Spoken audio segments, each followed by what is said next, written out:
In 1960, the movie Psycho shocked audiences with its stylized violence and hair-raising atmosphere of suspense.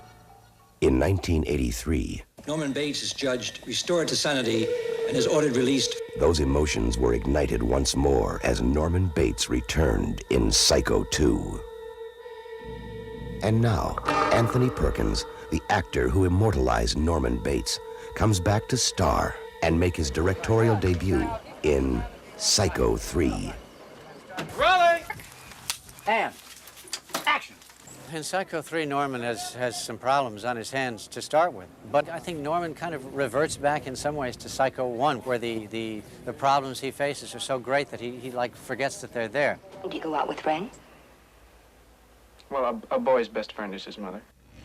The original Psycho was very unique for its day. The censors wouldn't allow you to photograph anything with a lot of violence. But it was shot in such a way that the knife never penetrated the body. There was never a shot of a cut or blood or anything. The only blood in it was at the end down the drain. Among the most memorable characters in movie history is Norman Bates, the role which brought Anthony Perkins stardom.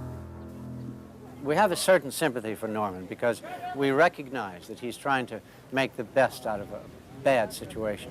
And yet we're also a little bit, we stand back a step because we're afraid that he could lose his temper. It's perfectly natural for a son to love his mother. God, will you leave me alone, Mother? Will you leave me alone?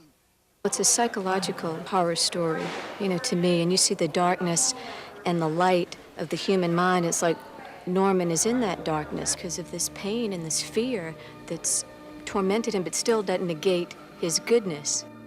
This is a different Norman. He's trying to work things out, the relationship that develops between Norman and Maureen, the friendship that develops between Norman and Dwayne. In addition to performing in Psycho 3, Perkins also accepted the task of directing it. Balancing is probably the most important thing you can do. If you're directing yourself in a motion picture and you show up with your head so full of directing, then your performance will suffer, and if all you can think of is your lines, then perhaps you won't get any good angles. Tony is, I think, wonderful because it's like doing a play. And he has that energy and that insight to his character and the relationships, and he's always there for you as an actor, helping another actor. Casting was a page from Hitchcock's book who said that the performance of the actor is really more in the intelligence of the casting by the director than anything that the director can presume to contribute. For the female lead in Psycho 3, Anthony Perkins chose the Academy Award-nominated actress Diana Scarwid.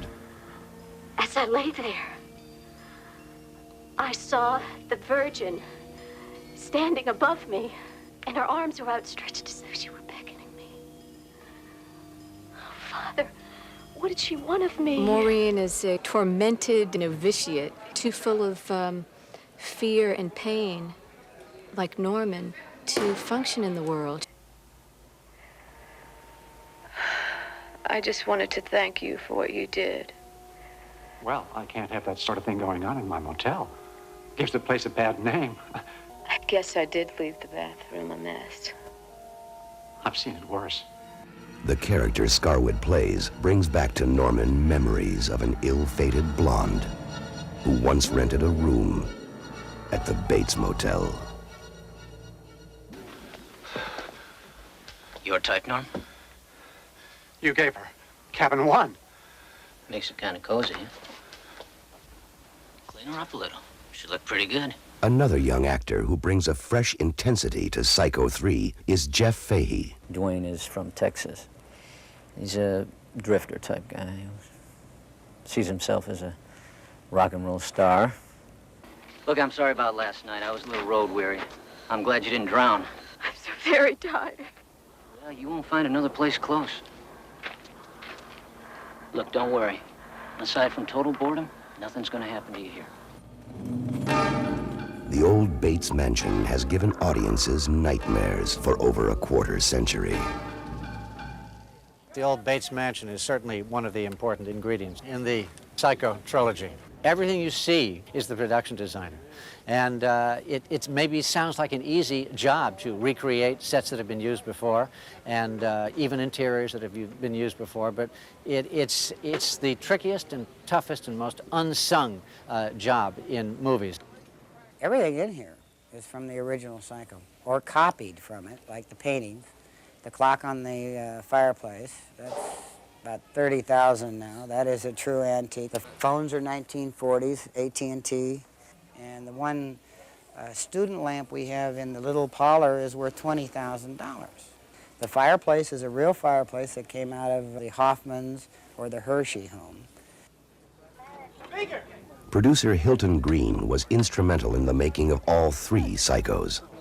Well, I was Mr. Hitchcock's assistant director in television when he decided to make Psycho with his television crew because of the speed that he had to shoot the picture in. And that's how I worked with him for the first time on a feature. We were very lucky to get someone who's been working on the Psycho pictures since the very first one. On the first Psycho, he was the first assistant director. On the second, he was the line producer. And on the third, he was more or less the executive producer and line producer. In Psycho 3, we don't want to show the brutality and the gashes, yet we want to frighten people, we want it to be exciting, and we want it to be remembered.